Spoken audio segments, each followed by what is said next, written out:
My dear YouTube family, आपका हमारे channel smiley face 02 पर आपका वेलकम है।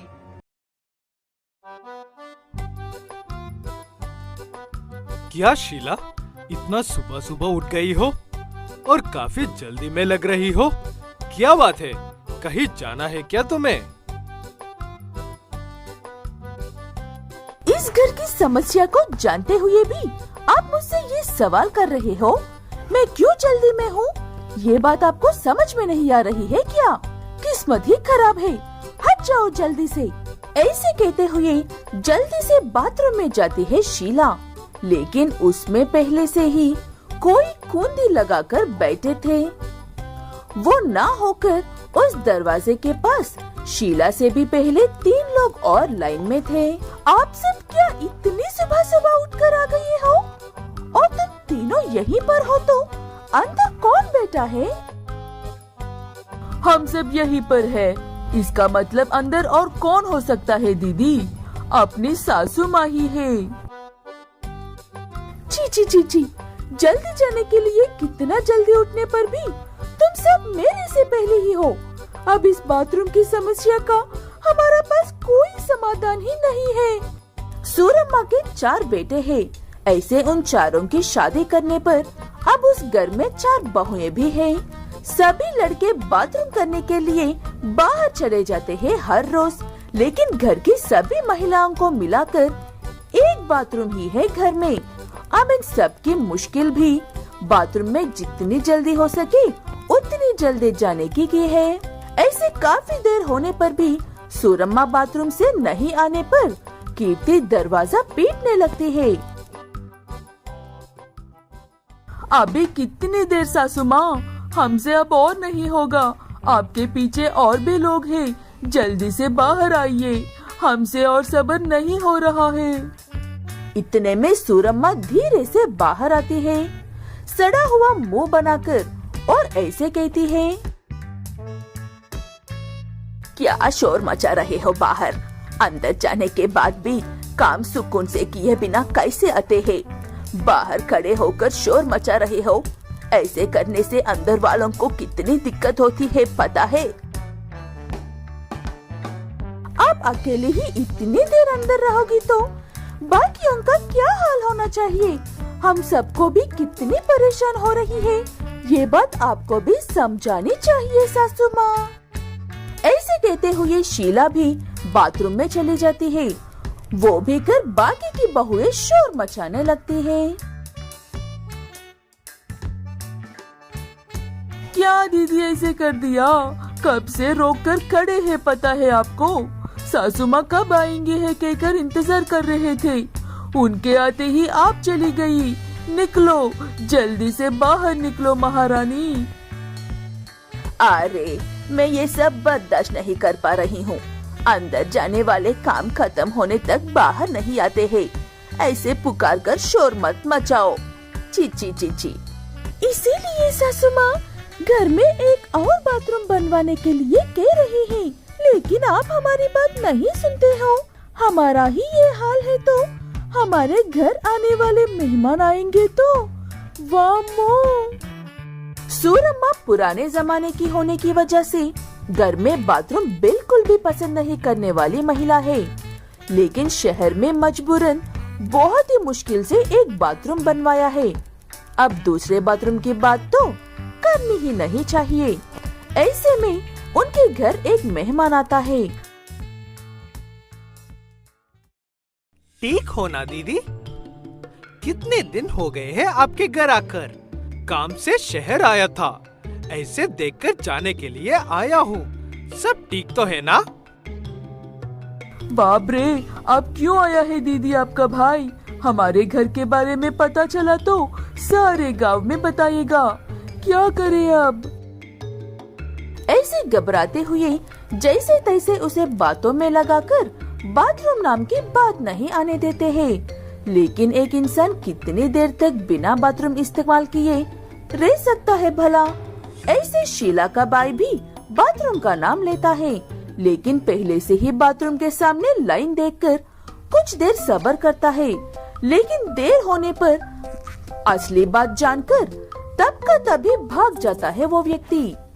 ऐसे ही हमारे घर में मेहमान ज्यादा दिन नहीं रहेंगे, हमारा कितना पैसे बच जाएंगे, है ना?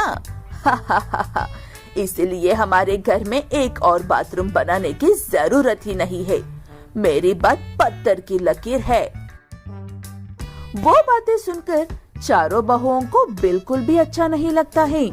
उसके बाद सूरम्मा को तकलीफ होने पर ही बात समझ में आएगी कहकर उसकी अकल टिकाने लगाने के काम पर लगते हैं बहुएं।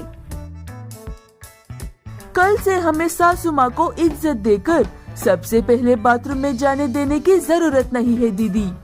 हम ही सबसे पहले उठकर किसी कारण से जल्दी से अंदर जाकर काफी देर तक वही रहते हैं, तब पता चलेगा सासू माँ को। ऐसे करना शुरू करते हैं चारों बहुएं मिलकर। अर्जेंट जाने के वक्त अगर कोई बाथरूम में हो तो कैसे लगता है पता चलता है सूरम्मा को पूरी तरह से। माँ महारानियों, हर रोज मुझे जाने दिए बिना तुम सब बाथरूम में घुस रहे हो। कितना परेशान हो रही हूँ पता है तुम्हें, और तुम्हारी मुश्किल भी समझ में आ गई है मुझे। जल्दी से दूसरा बाथरूम बनवाती हूँ, मेरे सर खाना बंद करो।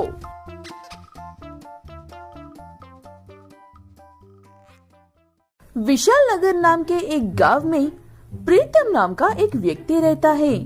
वैसे तो प्रीतम ज्यादा पढ़ा लिखा नहीं है, लेकिन बहुत ही होशियार व्यक्ति है।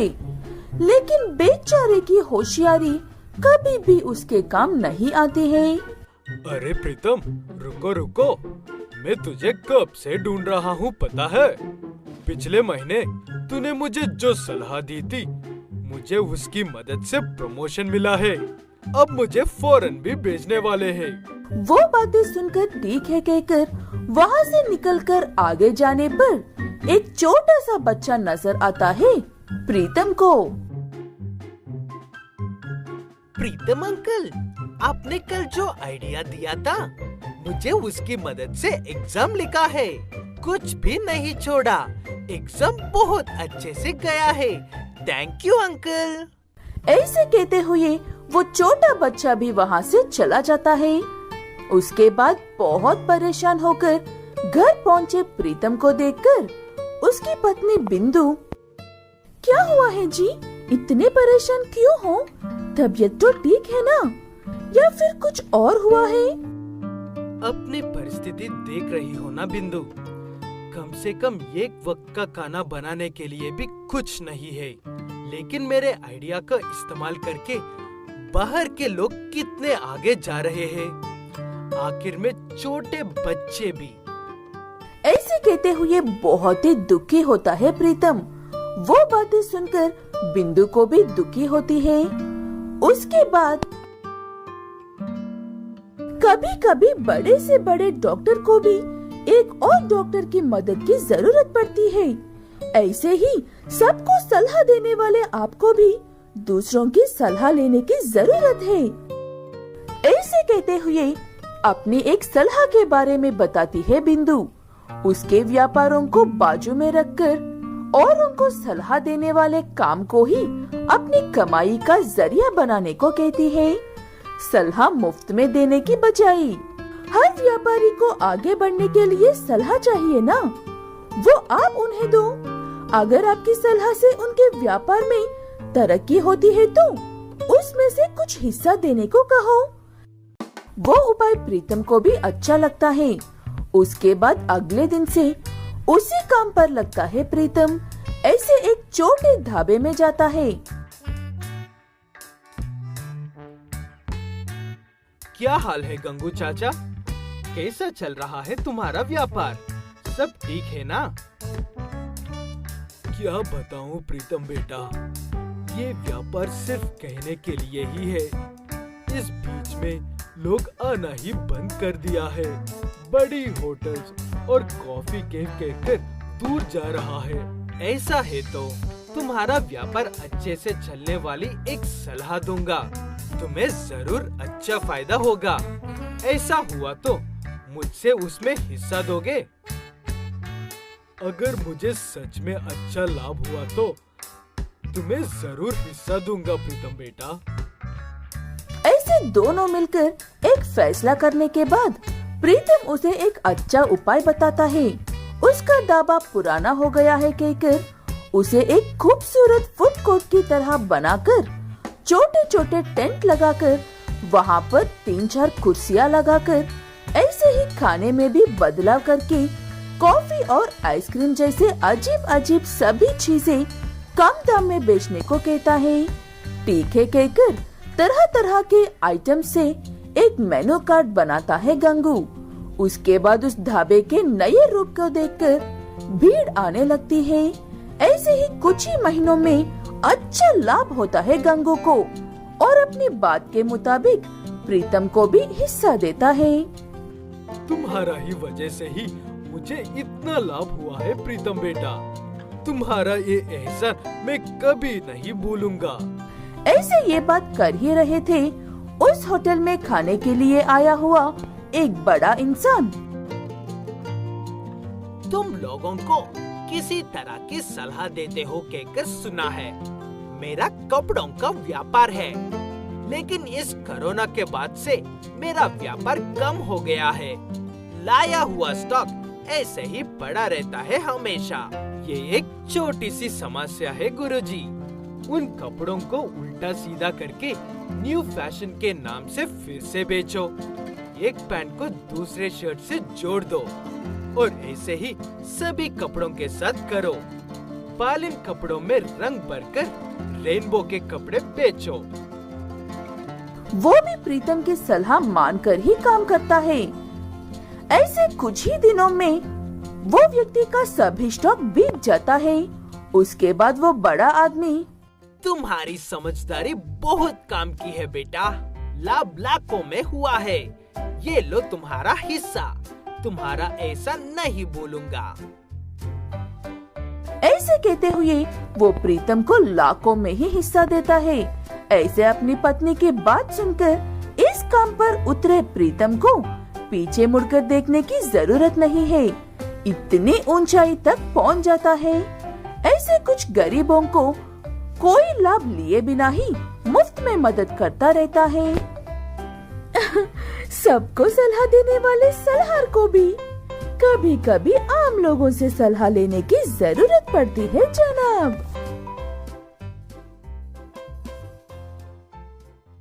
अगर वीडियो अच्छी लगे तो वीडियो को एक लाइक जरूर करें और हमारे चैनल स्माइली फेस 02 को सब्सक्राइब करके बेल आइकन को दबाना ना भूलें ताकि इस चैनल की वीडियो आपको मिल सके सबसे पहले। धन्यवाद।